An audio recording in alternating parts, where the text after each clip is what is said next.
Usted ha sido llamado, tiene una asignación divina. Los desafíos que enfrentará demandarán que tenga toda su confianza en Jesús. No será fácil, pues las grandes hazañas nunca lo son. Será necesario que su adoración sea genuina como la de Abel. Estar dispuesto a escuchar y a obedecer a Dios como hizo Abraham para iniciar este viaje, aún sin saber el destino. Como Moisés, que lideró a su pueblo fuera de la esclavitud. Luego caminaron en seco en medio del mar. El resultado no está garantizado. Es por esto que requiere fe. Si decide aceptar la misión, debe saber que sin fe es imposible.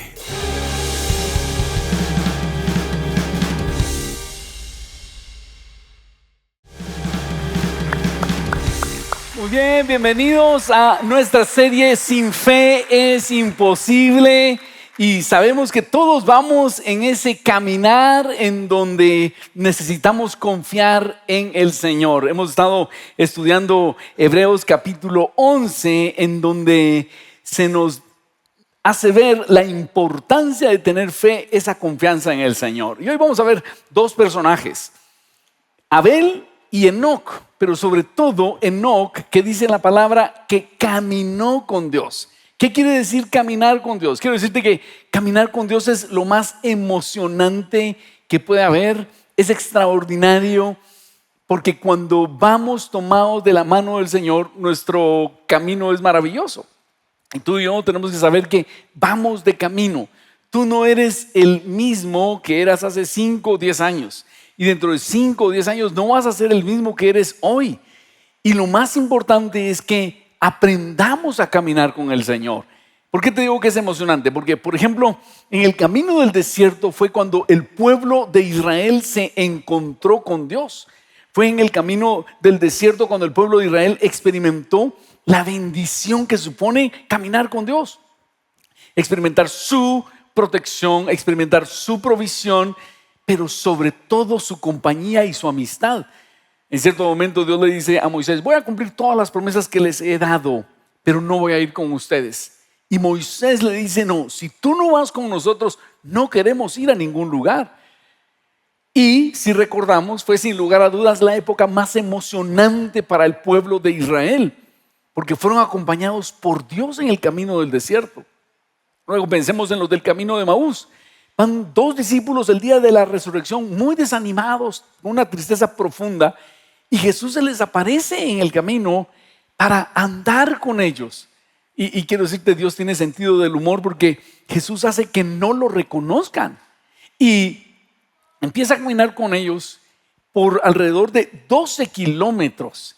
Y 12 kilómetros después, ellos han cambiado su estado de ánimo. Ellos están animados, están apasionados.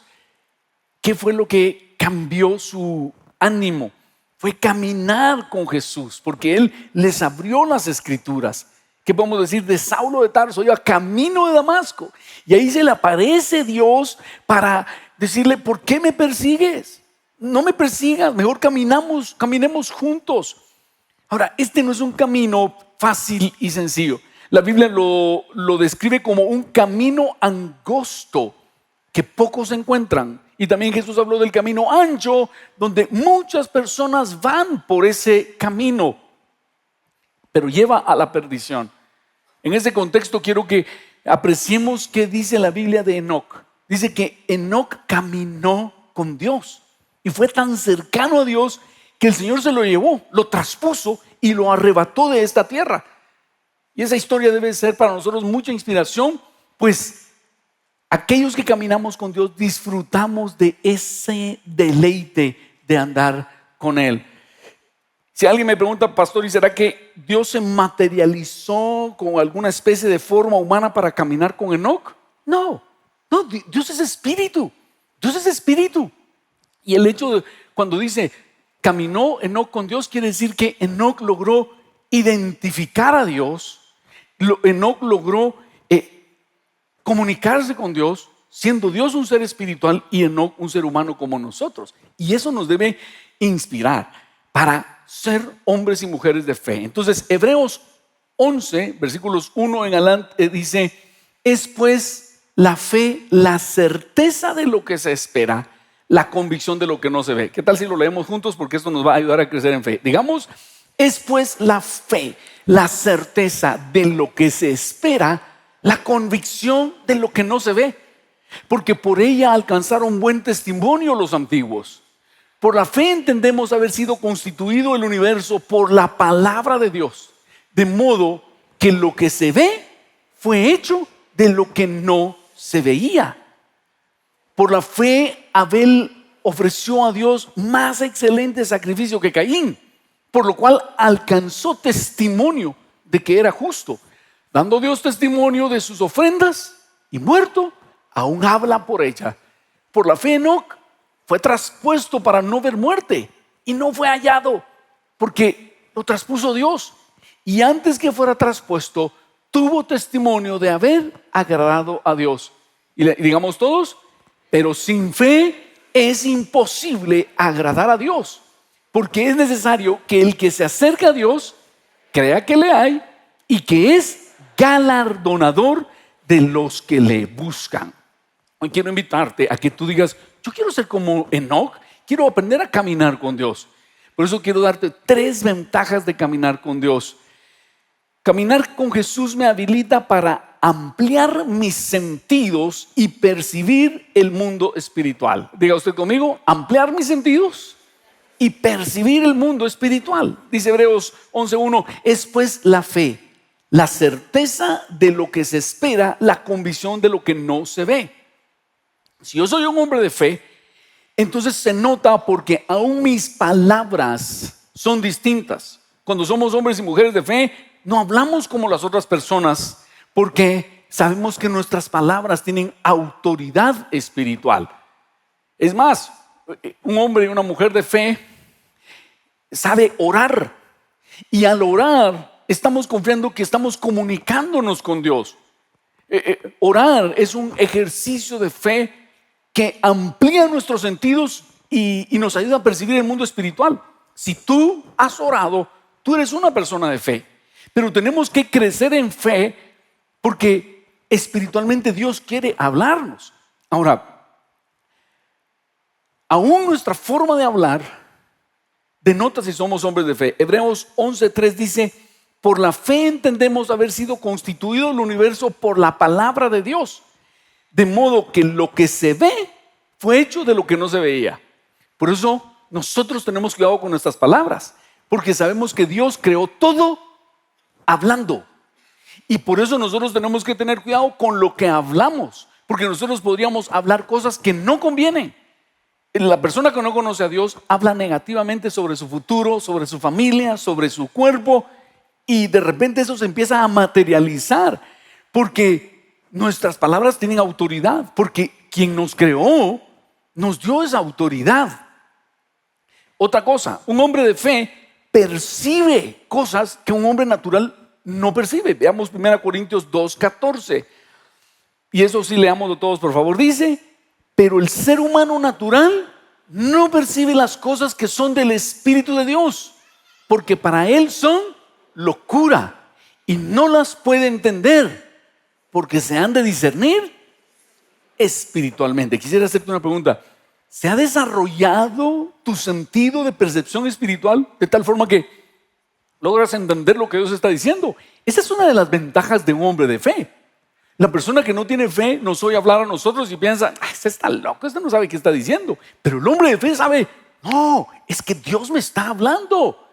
Y tomamos decisiones de acuerdo a lo que Dios dice.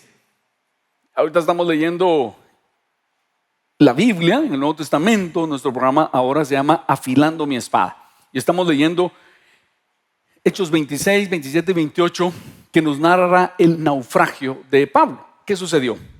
Pablo está capturado y él oye que hay un intento para asesinarlo. Y él está en Cesarea y los líderes judíos piden que lo lleven a Jerusalén para ser juzgado en Jerusalén.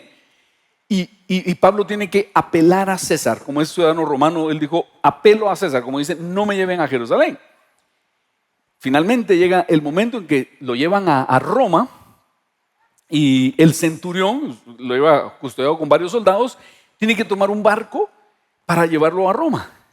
En eso están cuando Pablo dice, señoras y señores, Dios dice que no debemos tomar ese barco. No debemos tomar ese barco. Veo en mi espíritu que habrá pérdida del barco, de la carga y de personas. No lo hagamos. ¿Quién es Pablo en ese momento? Está privado de sus derechos. Va prisionero. ¿Y a quién se lo dice? Al centurión. El centurión habla con el patrón de la nave, el dueño de la nave, y con el piloto. Y ellos le dicen, no se preocupe, vientos huracanados siempre hay aquí, ya hemos navegado estas aguas por mucho tiempo. Y Pablo dice, Dios dice no. Y esto es lo que dice la Escritura. El ser humano natural no percibe las cosas del Espíritu de Dios, porque para él son locura, y no las puede entender porque se han de discernir espiritualmente. Ahora, ¿qué es un hombre de fe? ¿Es alguien que niega la realidad? No. Hay gente que nos acusa de que nosotros al hablar de fe estamos negando la realidad. Pero Bill Johnson, le agradezco este concepto, dice, la fe no consiste en negar la realidad. La fe consiste en saber que hay leyes espirituales superiores que pueden intervenir en nuestra realidad. Entonces, esto es lo que te quiero proponer. Cuando nosotros somos hombres y mujeres de fe, ampliamos nuestros sentidos y percibimos el mundo espiritual.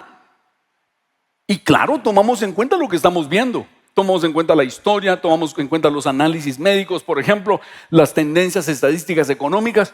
Todo eso lo tomamos en cuenta. Pero no solo eso. Un hombre natural solo tiene eso. Un hombre espiritual tiene eso más la percepción espiritual. Y eso es lo lindo de ser hombres y mujeres de fe. Caminamos con esa ventaja de que Dios puede hablarnos. Y entonces actuamos de acuerdo a ello. ¿Sabe qué pasó en esa oportunidad? El centurión dijo, no, vámonos en esta nave. Y el dueño de la nave y el piloto dijeron, sí, vámonos. Los toma una tormenta con un viento que se llama Euroclidón y los tiene a la deriva por 24 días. 24 días, dice que tuvieron que tirar la carga, estaban preocupados, dice que habían perdido la esperanza de vivir. Y más o menos el día 23, Pablo se pone en pie y dice, señoras y señores, bueno, no había señoras ahí, solo señores. Bien hubiera sido que me escucharan y no zarpáramos, porque ahora vamos a recibir este daño. Como cuando una esposa o un amigo nos dice, te lo dije. Como de siente de feo, ¿verdad? Te lo dije. Pero Pablo dice, hubiera sido bueno que me hubieran escuchado. Dios me dijo que esto iba a pasar. Pero ahora quiero decirles, anoche estuvo conmigo el ángel del Dios de quien soy y a quien sirvo. Y me dijo que esta nave se hunde, se va a perder la carga, pero me ha concedido a todos los que navegan conmigo. Nadie se va a morir. Y entonces, coman. Veo que muchos dejaron de comer, estaban tan tristes que ya ni comían, porque mañana nos toca nadar y van a necesitar fuerzas. Y de hecho, el barco encalló en un área, se parte en dos y dice, parte en tablas y otros nadando, todos llegamos a la orilla, 276, y se salvaron. Entonces, un hombre de fe no solo percibe lo que Dios está diciendo, sino número dos, sabe que la oración tiene poder. Yo quiero hacerte una pregunta. Cuando tú oras, ¿sabes que la oración va a cambiar las cosas? Porque hay personas que oran sin fe. Y si tienen una indicación de este tipo, dicen, bueno, si Dios quiere que se hunda la nave, ¿qué voy a hacer? Solo date cuenta que la oración cambia las cosas. Porque la primera indicación que tuvo Pablo, se hundía el barco, se perdía la carga y morían personas. Y seguramente Pablo estuvo intercediendo, Dios, está bien que se hunda esto, pero concédeme a los que navegan conmigo. O puede ser que Pablo haya dicho, no, Señor, que no se hunda. No, sí, Pablo se tiene que hundir. Que no se pierda la carga. No, se tiene que perder. Por lo menos dame a las personas que navegan. Muy, está bien, te las concedo. La oración cambió las cosas. Y luego acontece exactamente como Pablo había percibido del Señor y es que todos llegan a la orilla. Cuando llegan a la isla, es una isla que se llama Malta, hubo un avivamiento espiritual. Allí lo dejo como tarea para que usted lo lea. Es emocionante leer esos 3 capítulos. Pero lo importante es que tú y yo nos dispongamos a ser hombres y mujeres de fe. Quiero hacerte una pregunta. ¿Quiénes quieren ser hombres y mujeres de fe? ¿Quiénes quisieran aprender a percibir el mundo espiritual y actuar? Si te das cuenta, eso podría ser una ventaja, un diferenciador competitivo enorme, porque tú estás orando y estás percibiendo tus próximos movimientos, no solo con tu experiencia, sino con la sabiduría de Dios. Y es por eso que nosotros, los hombres de fe, cuando viene una situación difícil, recordamos lo que dice 2 Corintios 4, 17 y 18. Leámoslo por favor y digámoslo con fe. Porque esta leve tribulación momentánea produce en nosotros cada vez más un excelente y eterno peso de gloria, no mirando nosotros las cosas que se ven, sino las que no se ven, pues las cosas que se ven son temporales, pero las que no se ven son eternas. Eso es como cuando si vas a un gimnasio te van a poner a levantar pesos y después de esos pesos te va a doler los músculos. Y si te quejas con tu entrenador, le vas a decir, mire, usted solo me dolió cuando estaba haciendo las pesas y me dolió después. Sí, le va a decir al entrenador, ves que lo que pasa es que tenemos que romper la fibra muscular para que se repare y entonces le van a crecer los músculos. Ahí va a ver que usted va a crecer en músculos. Eso es lo que dice Pablo. Estas pequeñas tribulaciones para el hombre de fe, esas pequeñas tribulaciones van haciendo que crezca nuestro peso de gloria. Por eso no miramos las cosas que se ven, sino las que no se ven. Pues las que no se ven son eternas, pero las que se ven son temporales. Caminar con Dios quiere decir que amplías tus sentidos y logras percibir el mundo espiritual. Número 2, caminar con Jesús me habilita a cultivar mi relación con Dios con el fin de agradarlo. Diga usted conmigo, puedo cultivar mi relación con Dios con el fin de agradarlo. La otra característica de un hombre de fe es que sabe que debe agradar a Dios. Por eso dice el versículo 6, sin fe es imposible agradar a Dios. ¿Por qué queremos agradar a Dios? Porque Dios no es una energía, Dios no es una fuerza en el universo, Dios es una persona. Dios quiere relacionarse con nosotros. Entonces, no se trata solo de cumplir mecánicamente con Dios algunas cosas, sino que Dios está viendo nuestro corazón. Por ejemplo, hoy viniste a la iglesia, hoy estás en este punto y viniste aquí. Y de repente te costó venir a arreglar a tus hijos y prepararte y aquí estás. Si alguien te pregunta, hey, ¿por qué vas a la iglesia? ¿Para qué vas? Habrá gente, no en este servicio, sino en otros servicios, que viene como un ritual. ¿Sabe qué me he enterado? Que hay gente que viene como 10 minutos a la iglesia. Entran tan tarde que solo un ratito están y ya se van. Como fui a marcar tarjeta. Y te voy a decir algo. Dios no solo ve lo que hacemos para Él, ve el corazón con el que lo hacemos. Y nosotros tenemos que, lo que hacemos por Dios, hacerlo para agradarlo. Veamos lo que dice Hebreos 11:4. Por la fe, Abel ofreció a Dios más excelente sacrificio que Caín, por lo cual alcanzó testimonio de que era justo, dando Dios testimonio de sus ofrendas, y muerto, aún habla por ella. Uno de los primeros momentos traumáticos que vemos en la Biblia es Génesis 4, que narra la historia de Abel, Caín y Abel. Ellos son los primeros que celebraron el Día del Padre en toda la historia. Fueron los primeros hijos de Adán y Eva. Y entonces, cada uno de ellos ofrece un sacrificio. Tenemos muy poca información de Génesis, pero por inferencia podemos saber que seguramente sus padres los instruyeron a ofrecer sacrificios para darle gracias a Dios. Y entonces dice que Abel tomó de sus ovejas lo mejor de ellas y los trajo como ofrenda al Señor. Pero Caín dijo, no, yo no estoy dando ovejas, yo soy agricultor y frutas del campo voy a traer. Y dice la Escritura que Dios vio con agrado la ofrenda de Abel y no vio con agrado la ofrenda de Caín. ¿Qué nos habla esto? Uno, Dios ve el corazón, Dios ve la obediencia, Dios ve la forma en que nosotros lo adoramos.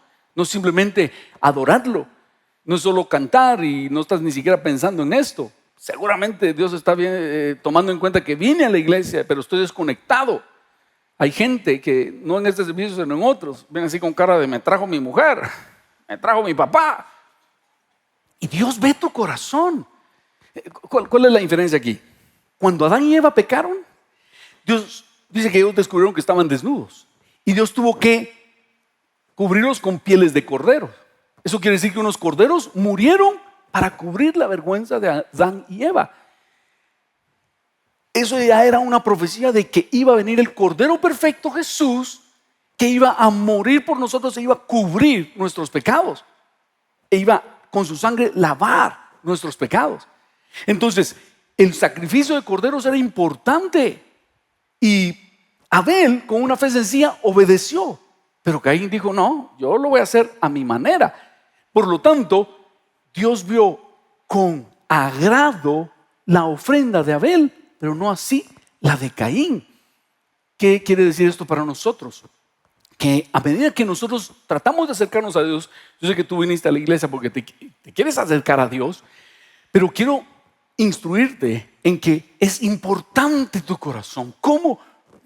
Digamos, uno puede estar ahí en las canciones esperando que venga el mensaje. Esa no me gusta, esa parece tal y tal cosa. Puedes estar distraído, pero Dios quiere que estés ofreciendo sacrificios de adoración y alabanza a Él. ¿Por qué?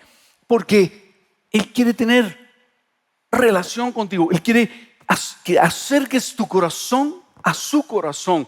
Por eso, caminar con Jesús me habilita para cultivar mi relación con Dios con el fin de agradarlo.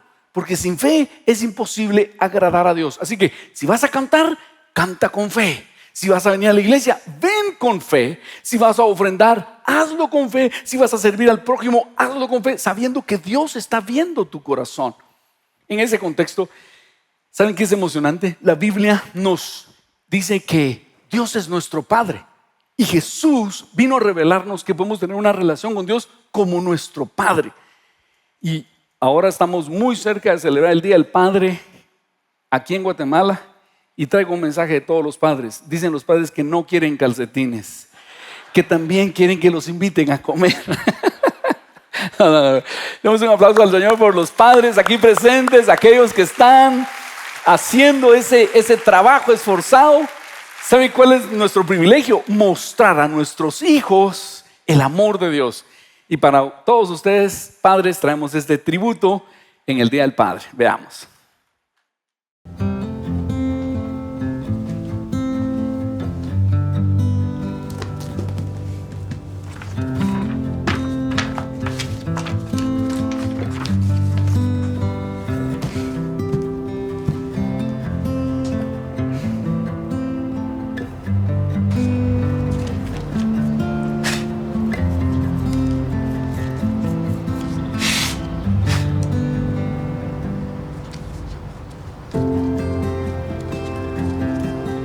Ya casi, mira. Ahí ya casi lo tenés, mira.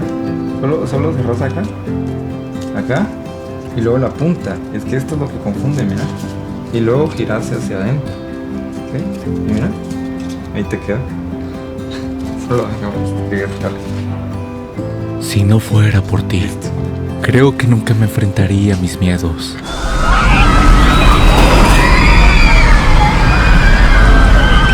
O trabajaría así de duro por mis metas.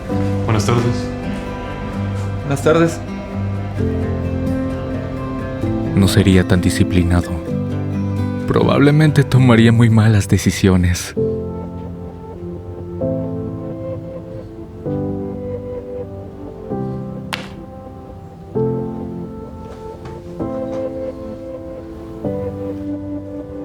No sería un hombre de mi palabra. Y fácilmente me daría por vencido. Aquí está, para que te acompañe. Sin tomarme el tiempo para aprender y probar otra vez. Todas estas cosas las aprendí observándote. Y antes pensaba que eran cualidades que solo un superhéroe podía tener. Ahora me doy cuenta que son regalos que Dios te da cuando, por amor, dejas a un lado tu debilidad para asumir la responsabilidad que te dio de ser mi papá.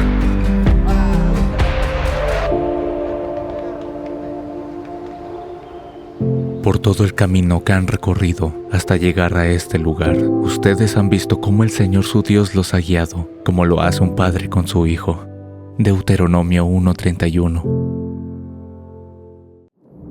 Demos un aplauso a todos los padres, pero también al Señor por ser nuestro Padre. Jesús nos acercó al corazón de Dios y nos instruyó: cuando ustedes oren, van a orar así: Padre nuestro que estás en los cielos. Qué maravilloso, ¿verdad? Ahora, un padre no solo se agrada de nosotros como lo hizo con Abel, pero también nos corrige a ese pequeño Caín que llevamos dentro. Y a veces hay cosas que no están bien dentro de nosotros. Por ejemplo, antes de que Caín asesinara a Abel, el Señor le dice en Génesis 4:6: ¿por qué estás tan enojado?, preguntó el Señor a Caín.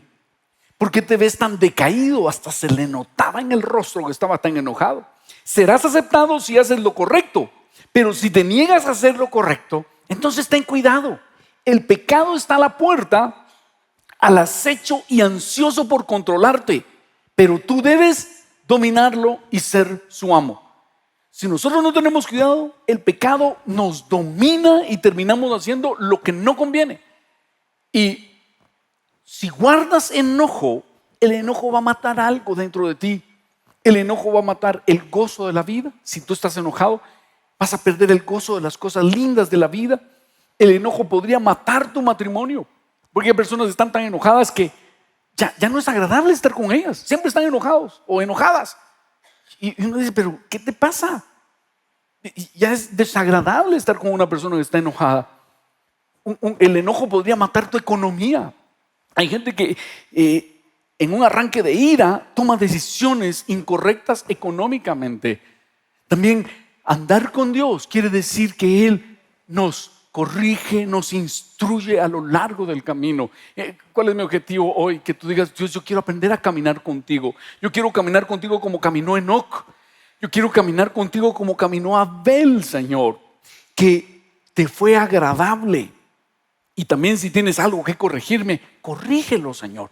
¿Cómo se hace esto? Cuando estás en oración y le pones en serio tiempo a la oración y le pones cuidado a la oración y dices: Dios, vine aquí para hablarte, necesito escucharte. ¿Hay algo que deba corregir?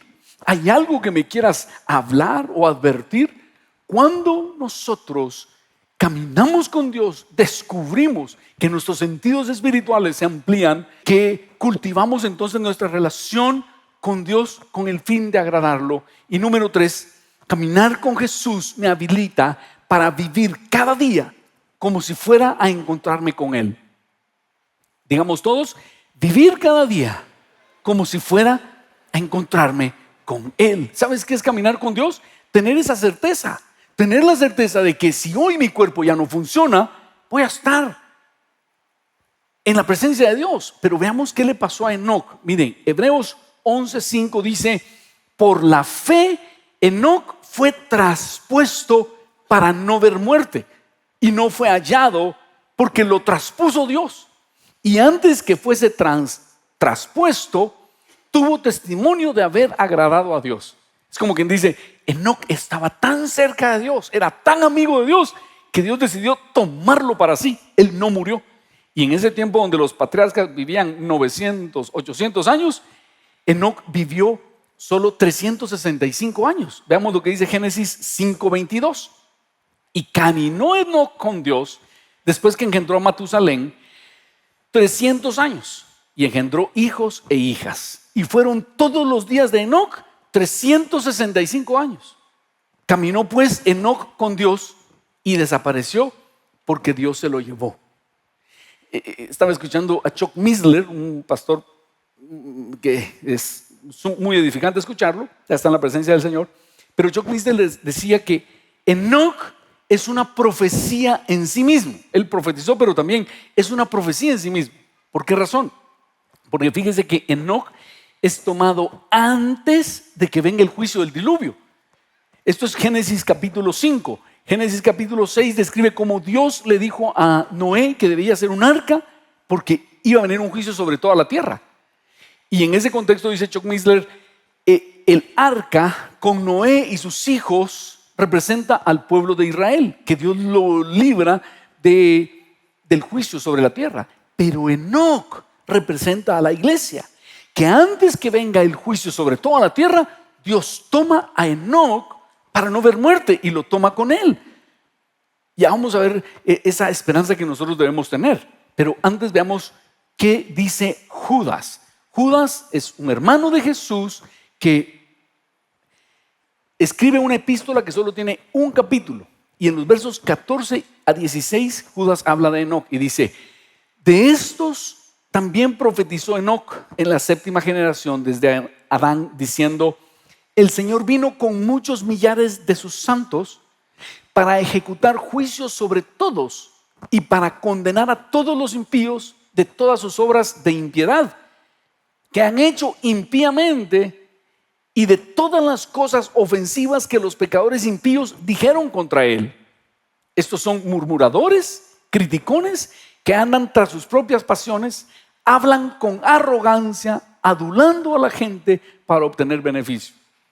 Entonces, veamos que esta profecía Enoc la da en tiempo pasado, implicando que es firme. Esto todavía no ha sucedido, pero la profecía está emitida en tiempo pasado, haciéndonos ver que es firme. El Señor vino con muchos de sus millares de sus santos, o con muchos millares de sus santos, para ejecutar juicios sobre todos y para condenar a los impíos de todas sus obras que hicieron y que dijeron.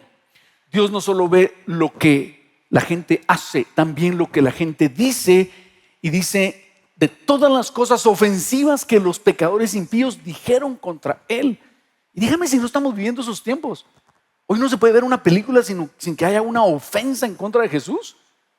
Es que estamos viviendo tiempos terribles, y eso quiere decir que el Señor va a venir a ejecutar su juicio. No sabemos cuándo. Jesús solo dijo: ya vengo. Y los discípulos le preguntaron lo que yo mismo le hubiera preguntado: ¿cómo para cuándo, Señor? Y Jesús dijo: ustedes solo estén listos. Eso es como que supiera, si el departamento de contabilidad supiera cuándo va a venir la auditoría, estarían listos. Pero la idea es que aparezca cuando nadie la espera. Es exactamente lo mismo. Cuando uno le decía a sus hijos: ya regreso. ¿Cómo a qué horas vienes, papi? No, ustedes en cualquier momento sepan que voy a regresar. Es ese llamado de Jesús a estar listos siempre. Ahora, solo quiero hacerte notar de la profecía de Enoc 4 cosas que nosotros tenemos que tener cuidado con nuestra boca. Dice: estos son murmuradores, criticones, que andan tras sus propias pasiones. Hablan con arrogancia, adulando a la gente para obtener beneficio. 4 cosas de las cuales nosotros tenemos que cuidarnos. 1, de la murmuración. ¿Qué es la murmuración? Andar quejándonos y hablando por detrás. El pueblo de Israel, cuando Dios lo había sacado de Egipto, empezó a murmurar. Empezaron a quejar: yo no sé por qué Dios nos sacó de Egipto. Mira, nos trajo a un desierto, aquí solo arena hay. Esa queja a Dios le molesta. Y un cristiano no se queja. Un cristiano agradece a Dios. Padre, gracias porque estamos vivos aquí. Y todos hemos pasado momentos difíciles y estamos pasando momentos difíciles, pero en medio de eso decimos: Señor, te damos gracias porque hasta aquí tú nos trajiste. Cuidado con la murmuración. 2, criticones. El crítico señala a otros para no ver sus propios problemas. Número 3, hablar con arrogancia. Dice: hablan con arrogancia. Tenemos que tener cuidado de que no sonemos arrogantes. Los hijos de Dios somos humildes y sonamos humildes. Y número 4, adulando a la gente para obtener beneficio. Cuidado, adulamos a otros. Tenemos que ser honestos. Si vamos a dar un cumplido, hacerlo bien, pero huyamos de la adulación. Ahora, ¿cuál es la esperanza del cristiano? Yo quisiera invitarte a que tú y yo seamos como Enoc. Que cada día nosotros sepamos: hoy puede ser que yo vea a Dios, ya sea porque este cuerpo deje de funcionar o ya sea porque el Señor regrese por su iglesia. Recordemos lo que dice 1 Tesalonicenses 4, 16 a 18. Leámoslo todos, por favor, porque es una profecía maravillosa. Porque el Señor mismo, con voz de mando, con voz de arcángel y con trompeta de Dios, descenderá del cielo, y los muertos en Cristo resucitarán primero. Luego nosotros, los que vivimos, los que hayamos quedado, seremos arrebatados juntamente con ellos en las nubes para recibir al Señor en el aire, y así estaremos siempre con el Señor. Por tanto, alentaos los unos a los otros con estas palabras. Yo no sé quiénes han estado poniendo la atención a lo que está pasando en Medio Oriente en este momento. Israel bombardeando Irán y de regreso. Y uno sabe, estamos en un polvorín. ¿Qué puede pasar con esto? Pero los hijos de Dios sabemos que el Señor va a venir por nosotros y Él nos va a librar de la gran tribulación a los que somos como Enoc, porque Él nos va a tomar. Enoc es esa profecía. Y si nuestro cuerpo deja funcionar por cualquier otra cosa, sabemos que tenemos la vida eterna con el Señor. Por eso dice, alentaos los unos a los otros con estas palabras. Pero eso es el hombre de fe, la mujer de fe. El que no conoce esto solo puede preocuparse. Pero los que conocemos al Señor, decimos, Señor, estos son señales de los últimos tiempos. Entonces, sí nos preocupamos por un lado, pero por otro lado nos alegramos, porque el Señor está anunciando lo que viene. Así que hoy quiero invitarte a que te hagas la pregunta: ¿soy una persona de fe? ¿Estoy queriendo agradar a Dios en cada cosa que hago? Porque sin fe es imposible agradar a Dios. Sin fe no puedes ni siquiera orar. Sin fe no puedes ni siquiera cantar una alabanza, porque te vas a sentir como tonto cantando para ti mismo. Pero si tienes fe, sabes que esa alabanza, que esa oración la está recibiendo el Señor. Necesitas fe para cultivar tu relación con Dios y agradarlo y decir, Señor, hoy voy a ir a hacer, pero quiero agradarte en todo. Y número 3, cada día lo vivimos como que fuera a ser el último y decimos, Señor, hoy podría ser el día en que me encuentre contigo, ya sea porque tú vienes por tu iglesia o que me llames a tu presencia porque este cuerpo ya no funcione. Señor, yo tengo la esperanza puesta en ti. Y eso significa caminar con Dios. Te quiero invitar a que seamos como Enoc, que nosotros, se puede decir de nosotros, Él camina con Dios. ¿Eso quiere decir que lo tiene a la par materializado? No necesariamente. Es un ser espiritual con el cual tenemos comunicación constante. ¿Qué tal si nos ponemos de pie? Quiero invitarte a que tú le digas, Dios, yo quiero descubrir esa amistad. Puede ser que tú seas como los del camino de Emaús, que hoy viniste muy triste, desanimado, pero necesitas que Jesús aparezca allí. Puede ser que seas como Saulo de Tarso, que persigue a la iglesia y necesitas que Jesús te encuentre y te diga, ¿por qué me persigues? Puede ser que seas como el pueblo de Israel en el desierto, que estás quejándote porque hay algunas incomodidades y no has reconocido que ahí está el Señor cuidándote a cada momento. Hoy es tiempo de regresar a Él, de andar el camino, la senda estrecha, el camino angosto, y decir, Señor, yo no quiero más el camino ancho, quiero el camino angosto que lleva a la vida. Vamos a entonar una canción que me tiene enamorado el Señor, la quiero compartir contigo. Esta canción dice, luz de mi alma, me aferro a ti hoy y por siempre. Y después de entonar esta canción voy a hacer una oración para aquellos que quisieran hoy empezar a caminar con el Señor. Cantemos Luz de mi vida.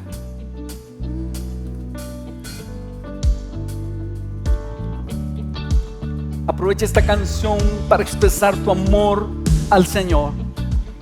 Acerca tu corazón con esta canción. Nada tendría si no es por ti.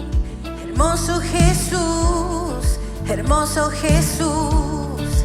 Desde el inicio, conmigo hasta el fin. Me sigo acercando, me acerco a ti. Todo lo doy, me aferro a ti. Luz de mi alma.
Si no estás caminando con Jesús, te estás perdiendo de lo más lindo que puede haber en esta vida. Y así como dice esta canción, tú eres mi amor eterno, la luz de mi vida. Hoy quisiera invitarte a que empieces a caminar de la mano del Señor, que empieces a orar con fe, a comunicarte con Él, porque sin fe es imposible agradar a Dios. Si alguien quisiera hoy empezar a caminar tomado de la mano del Señor, abandonar el camino ancho y tomar la senda angosta, repite conmigo esta oración y dile: Señor Jesús, yo reconozco que te necesito. Así como Adán y Eva, yo he hecho cosas terribles y me siento avergonzado. Y te pido que tu sangre borre mis pecados. Que el Cordero perfecto sea mi vestidura. Que Jesús, tú me cubras de ti. Perdona mis pecados, perdona mis maldades. Yo regreso al camino angosto a buscar de ti, Señor. Quiero que seas la luz de mi vida. Quiero estar contigo, Jesús, caminar contigo. Ayúdame, Jesús. Dile: te recibo como mi único y suficiente Salvador. Te entrego todo lo que soy y todo lo que tengo en la búsqueda de la verdadera vida. Amén. Ahora quiero orar por toda la congregación. Yo sé que esta semana, la próxima semana, vas a tomar decisiones importantes para tu vida. Yo quiero orar para que lo hagas iluminado por el Señor, que la luz de Jesús te acompañe, que así como el apóstol Pablo percibió lo que venía, tú puedas tomar decisiones guiado por Dios, obviamente tomando en cuenta todos los otros factores, pero más que eso, escuchando al Señor para las decisiones que vas a tomar. Padre, yo te pido que tu sabiduría se establezca en cada uno de nosotros, que tu luz guíe nuestra alma y nuestras decisiones. Ilumina nuestro sendero, Señor, con tu luz. Queremos hacer lo que tú quieras, Señor. Queremos también esta semana cultivar nuestra amistad contigo, acercarnos a ti para escuchar lo que tienes que decir. Dile: Señor, amplía mis sentidos espirituales, auméntame la fe. Quiero orar en serio, quiero acercarme a ti en serio. Y quiero vivir cada día, Señor, a la expectativa de que tú podrías llamarme a tu presencia o venir a establecer tu reino. En ese contexto, volvamos a cantar y digámosle: luz de mi vida, todo lo doy, me aferro a ti, Señor, necesito caminar contigo. Cantemos nuevamente.